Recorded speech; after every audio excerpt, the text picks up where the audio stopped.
May mga lugar na kahit sikat ng araw ay hindi kayang painitan. Isa roon ang bahay sa dulo ng Barangay San Roque. Walang eksaktong address ang bahay. Sa mga lumang mapa, blanko ang bahaging kinaroroonan nito. Parang sinadyang kalimutan. Ngunit alam ng lahat kung nasaan ito. Hindi dahil nakikita, kundi dahil nararamdaman.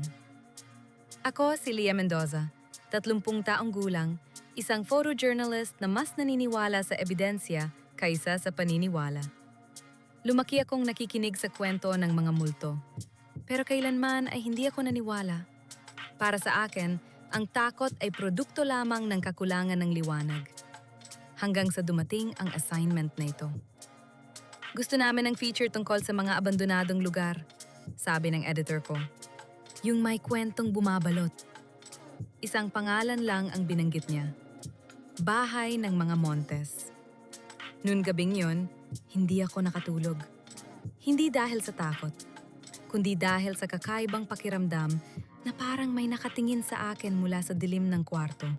May mga lugar na kahit